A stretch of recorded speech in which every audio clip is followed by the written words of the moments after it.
Hello electronics third year बच्चे, last जो हमने कंप्लीट किया था इसके अंदर, हाँ जी बच्चे, जो हमने लास्ट कंप्लीट किया था इसके अंदर वो मैंने आपको माइक्रो प्रोसेसर और माइक्रो कंट्रोलर का बताया था कि माइक्रो प्रोसेसर और माइक्रो कंट्रोलर कैसे कैसे काम करते हैं, है ना। अब जो मैं नेक्स्ट बता रही हूँ इसमें माइक्रो प्रोसेसर माइक्रो कंट्रोलर में, तो अभी मैं बेसिक पे चल रही हूँ। तो बच्चे जैसे आप इसके अंदर देख रहे होंगे इसके अंदर कि एक ये मैंने आपको एक डायग्राम आप इसके अंदर देख रहे हैं जिसके अंदर दो चीज़ें दिखाई दे रही हैं आपको, ठीक है। एक तो आपको दिखाई दे रहा है प्रोसेसर, सॉरी ये दोनों में आपको processor, program memory, data memory सब कुछ दिखाई दे रही है। तो इसमें डिफरेंस क्या है, तो मैं बहुत ही बेसिक चीज़ें लेके चल रही हूँ पहले।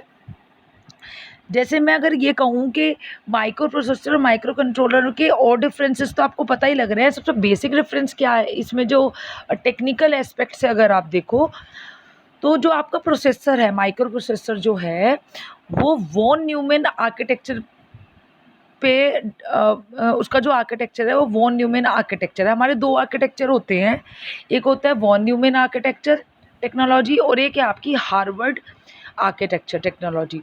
तो जो आपका माइक्रो प्रोसेसर है वो आपका किस पे उसका आर्किटेक्चर कैसा है, वॉन न्यूमैन आर्किटेक्चर, और जो आपका माइक्रो कंट्रोलर है उसका आर्किटेक्चर है हार्वर्ड आर्किटेक्चर, जैसे आपको दिखाई दे रहा है। तो अब इसमें डिफरेंस क्या है, तो देखिएगा बच्चे, आपकी दो मेमोरीज होती हैं, ठीक है। एक तो आपकी होती है प्रोग्राम मेमोरी और एक होती है आपकी डेटा मेमोरी, ठीक है। यानी एक तो डेटा मेमोरी हो गई और एक प्रोग्राम मेमोरी वो मेमोरी होती है जिसमें आप जो कोडिंग करते हैं, ठीक है, उस कोडिंग के जो कोड्स होते हैं, ठीक है, उस कोड के अंदर जो डेटा होता है, ठीक है। तो दो चीज़ें हो गई, एक तो प्रोग्राम और एक डेटा। तो इसके लिए जो मेमोरीज होती हैं किसी भी सॉफ्टवेयर को चलाने के लिए उसको आपको डायरेक्शंस देनी पड़ती है। उस डायरेक्शंस में जैसे एड्रेस बस हैं, डेटा बस हैं, तो उसके लिए आपको प्रोग्रामिंग करनी पड़ती है। तो दो हो गई इसकी मेमोरीज, एक तो प्रोग्राम मेमोरी और एक डेटा मेमोरी, जिसे आपने प्रोसेसर में पढ़ा भी होगा, ठीक है। तो वही सेम चीज़ एप्लीकेबल सब में होगी, ठीक है। तो माइक्रो प्रोसेसर में क्या होता है, आपकी प्रोसेसर और मेमोरीज के बीच में क्या होता है कि आपकी प्रोग्राम और डेटा मेमोरी एक ही होती है। प्रोग्राम मेमोरी और डेटा मेमोरी अलग अलग नहीं होती है, एक ही होती है। वो एक ही सेक्शन आपका सेम बसेस को, ये जो आपको बाई डायरेक्शनल यहाँ से दिखाई दे रहा है बच्चे, ये वाला ये जो आपको दिखाई दे रहा है ये बेसिकली आपके क्या है, एड्रेस डेटा बस या आपकी क्या है कंट्रोल बस, ठीक है। तो ये बेसिकली क्या कर रही हैं बच्चे, ये आपकी सेम कंट्रोल बसेस को आप ये कह सकते हो एड्रेस और डेटा बसेस के लिए ये सब कुछ कंट्रोल कर रही हैं। तो ये आपकी जो है ये आपकी कंट्रोल बस है, ठीक है। ये कंट्रोल बस आपकी प्रोग्राम मेमोरी और डेटा मेमोरी सेम प्रोसेसर में कॉमन होती हैं। तो इसीलिए जो उसकी स्पीड्स, यानी जब आप प्रोग्राम मेमोरी को यूज़ कर रहे हो तो आप डेटा मेमोरी को यूज़ नहीं कर सकते, और जब आप डेटा मेमोरी वर्किंग में है, क्योंकि जो बस है ना, जो ब्रिज है वो एक ही है, तो एट अ टाइम एक ही चीज़ एक्सेस हो सकती है, ठीक है। तो आपकी प्रोग्राम मेमोरी और डेटा मेमोरी क्या होती है, वो एक ही सेक्शन में होती है। उसके लिए जो बसेज होती हैं वो एक ही होती है। तो सेम टाइम पे प्रोग्राम और डेटा मेमोरी के लिए केवल एक ही एप्लीकेबल है, एक ही अवेलेबल है। तो कंट्रोल ये जो बसेज हैं ये शेयर करनी पड़ती हैं, उसे इंडिविजुअल नहीं होती हैं। तो इसलिए वॉन न्यूमैन आर्किटेक्चर क्या है, एक आपका स्लो स्पीड आपको क्या करता है, ये आर्किटेक्चर स्लो स्पीड प्रोवाइड करता है। किसकी, यानी प्रोसेसर की जो स्पीड है वो स्लो है। अब दूसरा आर्किटेक्चर आता है हमारा जो आपको दिखाई दे रहा है, हार्वर्ड आर्किटेक्चर। अब इसमें देखिएगा, हार्वर्ड आर्किटेक्चर जो है प्रोसेसर को ही आगे लेके हमने क्या किया है, इसके अंदर प्रोग्राम मेमोरी ये वाली और आपकी डेटा मेमोरी, दो चीज़ें दिखाई दे रही होंगी आपको, ठीक है, प्रोग्राम मेमोरी और डेटा मेमोरी। तो आपको इसमें दिखाई दे रहा है कि जो प्रोग्राम मेमोरी है और डेटा मेमोरी है उसके लिए जो बसेस हैं, ये कंट्रोल बसेस, ये जो बसेस हैं ये बसेस आपकी क्या है, एड्रेस डेटा और कंट्रोल बसेस जो हैं वो क्या हैं आपकी इंडिविजुअल है। यानी आप प्रोग्राम मेमोरी को जब काम करा रहे हो तो साइमल्टेनियसली पैरेलली आप डेटा मेमोरी को भी यूज़ कर सकते हो। तो यानी जब आपका डेटा जा रहा है तो प्रोग्राम तो उस टाइम पे आपका प्रोग्राम की भी प्रोग्राम की भी वर्किंग हो रही है और आपकी डेटा की भी वर्किंग हो रही है। तो क्या आप ये कह सकते हो कि ये क्या करता है, ये शेयर नहीं करता। तो इस वजह से इसकी जो स्पीड है वो फास्टर है। और हमारे माइक्रो कंट्रोलर में आपका क्या होता है, यही हार्वर्ड आर्किटेक्चर आपका क्या करता है, यूज़ होता है। ठीक है, तो ये डिफरेंस है आपका वो न्यूमैन आर्किटेक्चर और हार्वर्ड आर्किटेक्चर में। समझ आ रही है मेरी बात, क्लियर है या नहीं है? देखिए बच्चे, अगर अब आगे मैं इसको जैसे बता रही हूँ इसके अंदर, तो जैसे आपका माइक्रो प्रोसेसर है और इसको एक आर्किटेक्चर से भी मैं समझा रही हूँ, अभी मैं इसको और एक्सप्लोर कर रही हूँ आगे, आप ध्यान से समझिएगा। देखिए जैसे आपका माइक्रो प्रोसेसर आपको यहाँ दिखाई दे रहा है, देखिएगा इसके अंदर। तो इस माइक्रो प्रोसेसर में आप क्या कर रहे हो, बेसिकली आप देख रहे हो एक सीपीयू है। तो सीपीयू तो मान लो आप आपका प्रोसेसर, उस सीपीयू के साथ में आपको दिखाई दे रहा है टाइमर। इधर दिखाई दे रहा है आपको, ये देखिए यहाँ आपको दिखाई दे रहा है टाइमर, ये आपको टाइमर दिखाई दे रहा है, ये आपको यहाँ पे एक टाइमर दिखाई दे रहा है, एक आपको आउटपुट दिखाई दे रही है। ठीक है, तो देखिए सीपीयू तो मेन प्रोसेसर हो गया आपका। उसके बाद में इसमें इनपुट डिवाइस जैसे कीबोर्ड्स हो गए। ठीक है, ये आपका इनपुट हो गया, input device, input output devices, उसके बारे में आपको बहुत अच्छे से पता है क्योंकि मुझे पता है, आपको मैम ने पढ़ाया हुआ है, तो वो बहुत अच्छे से पढ़ाया हुआ, तो मुझे छोटी छोटी चीज़ें बताने की आवश्यकता नहीं है। तो ये आप मानिएगा कि जो बीच वाला है सीपीयू, ये तो आपका प्रोसेसर हो गया, माइक्रो प्रोसेसर। इसमें टाइमर आप कनेक्ट करोगे, इनपुट डिवाइसेस, आउटपुट डिवाइसेस, क्योंकि हमारा जो माइक्रो प्रोसेसर है वो सीरियल इंटरफेसिंग पे काम कर, जो इंटरफेसिंग होती है, इंटरफेसिंग का मतलब बाहर से चीज़ों को कनेक्ट करना, जो इंटरफेसिंग होती है वो सीरियल इंटरफेसिंग है।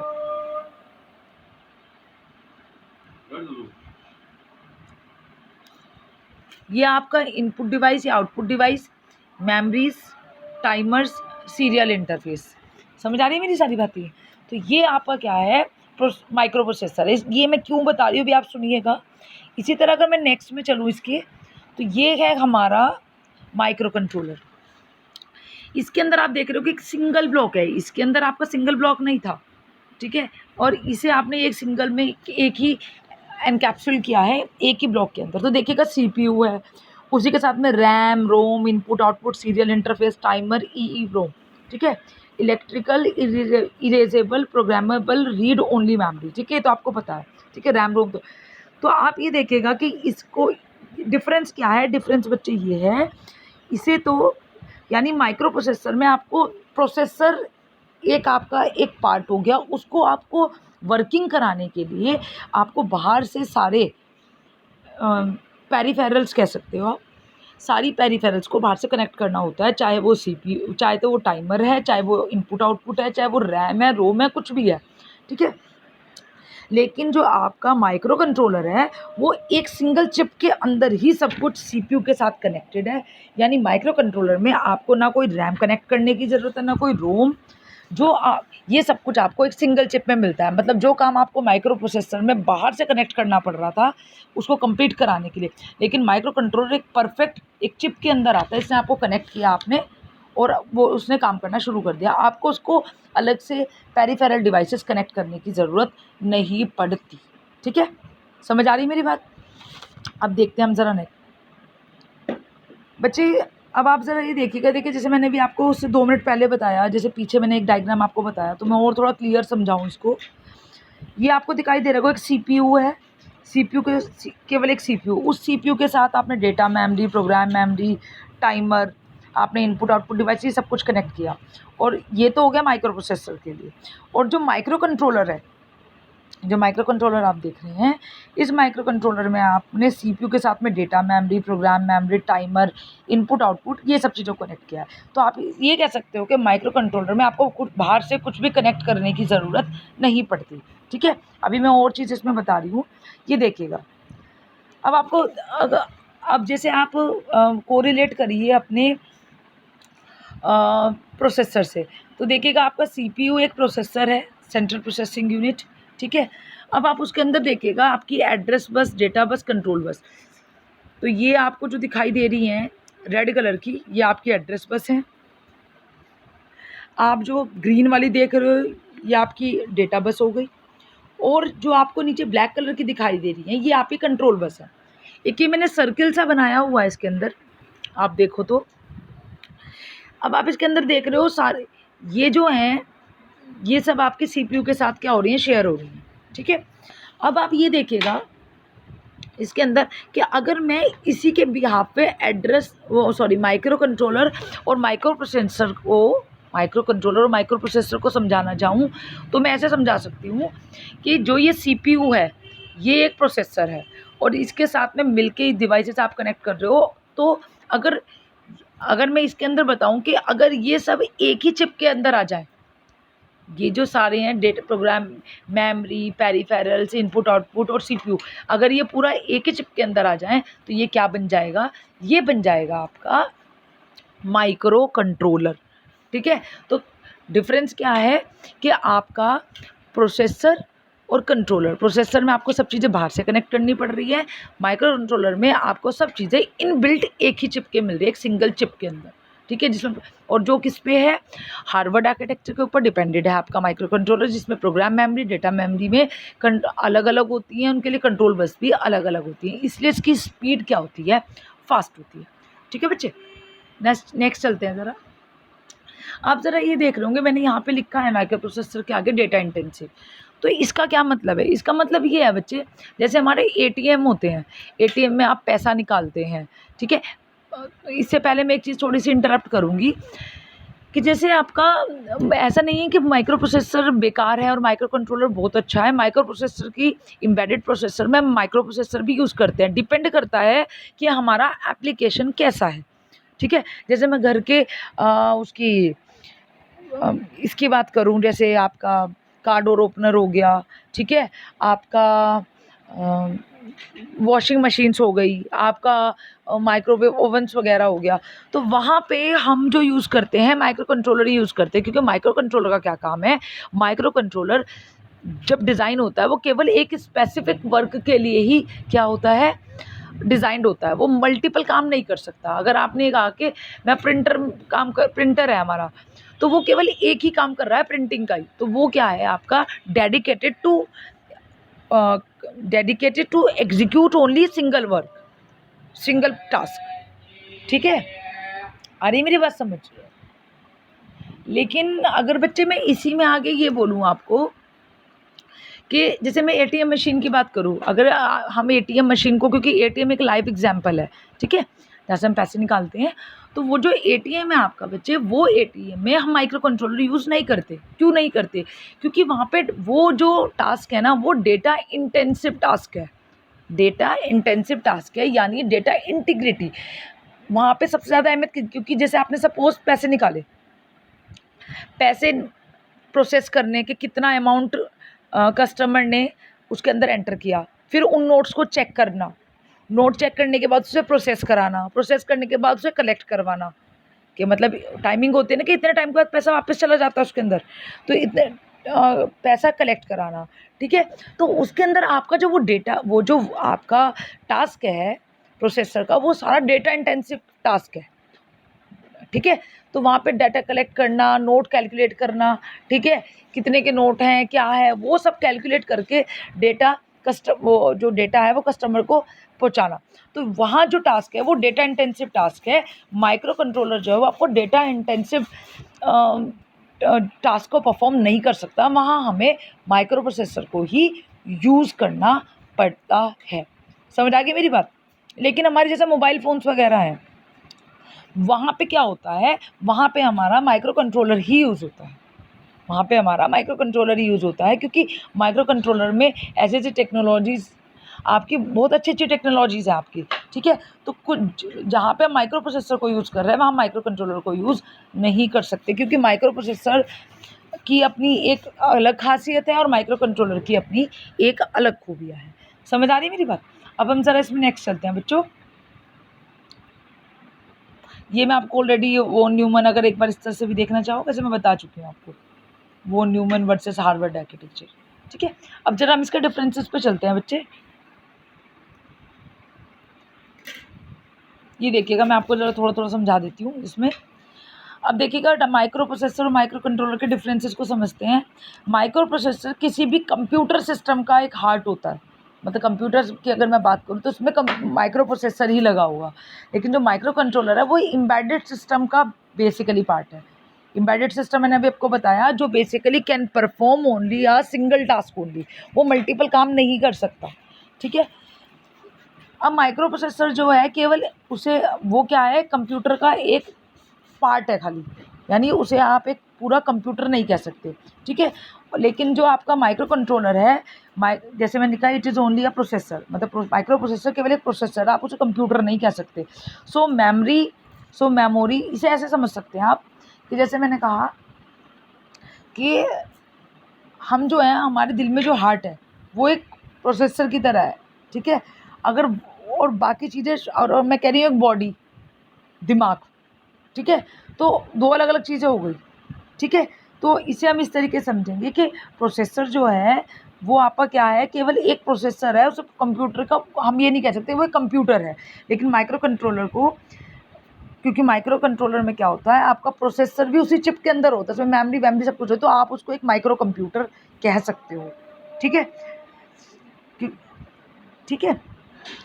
उसके बाद है मेमोरी एंड थर्ड है memory and input output has to be connected externally.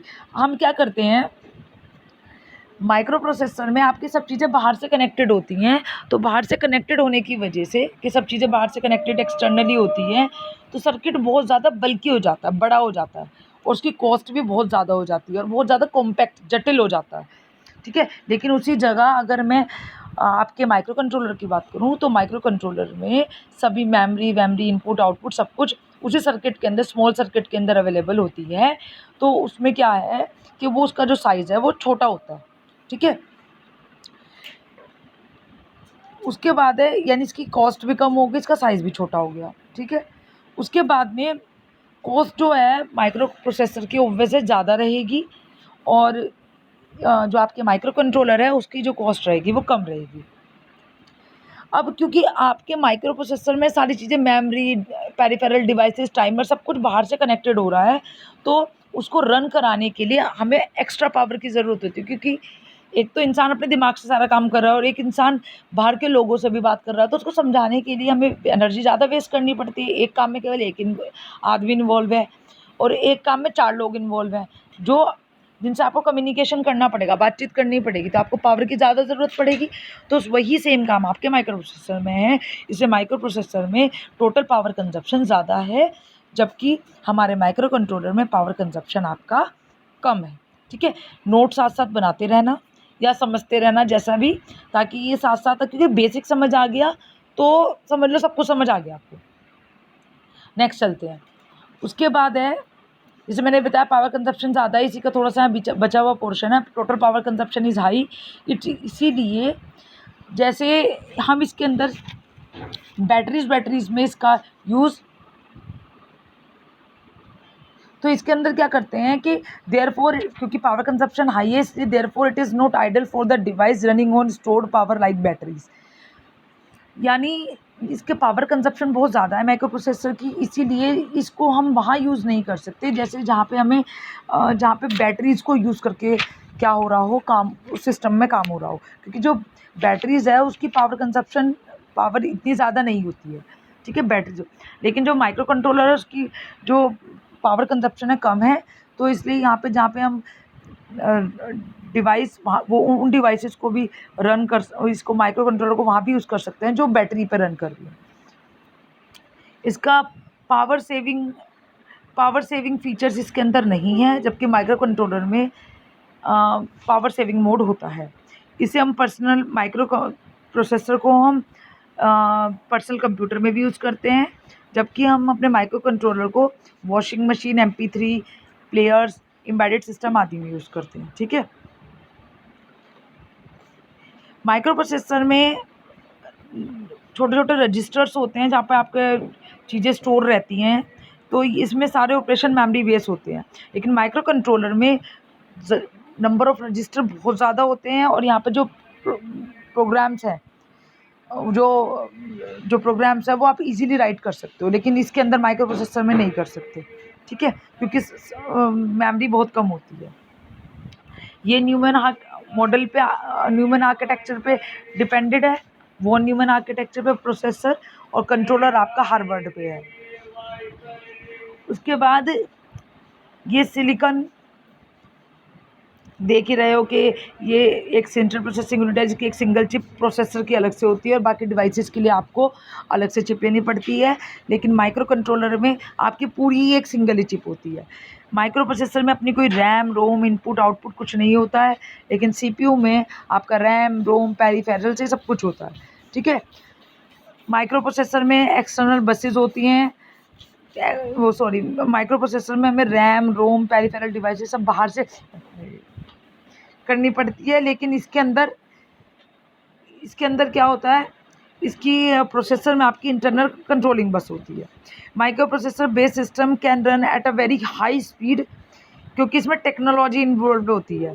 ठीक है, लेकिन जो माइक्रो कंट्रोलर, मैं टोटल स्पीड की बात कर रही हूँ, ठीक है, लेकिन जो माइक्रो कंट्रोलर है ये 200 मेगाहर्ट्ज तक भी चल सकता है, क्योंकि ये क्या है, क्योंकि ये आर्किटेक्चर डिपेंडेंट है। ठीक है, वो टेक्नोलॉजी डिपेंडेंट है, क्योंकि आपका जो चिप है वो ही एक टेक्नोलॉजी है और इसमें क्या है, पूरा आर्किटेक्चर ही चेंज है। ठीक है, वही है जो मैंने पीछे बताया। ये दोबारा आपका जनरल पर्पस एप्लीकेशन के लिए हम माइक्रो प्रोसेसर को यूज़ करते हैं, क्योंकि हैंडल लोड्स ऑफ डेटा, जैसे मैंने एटीएम बताया।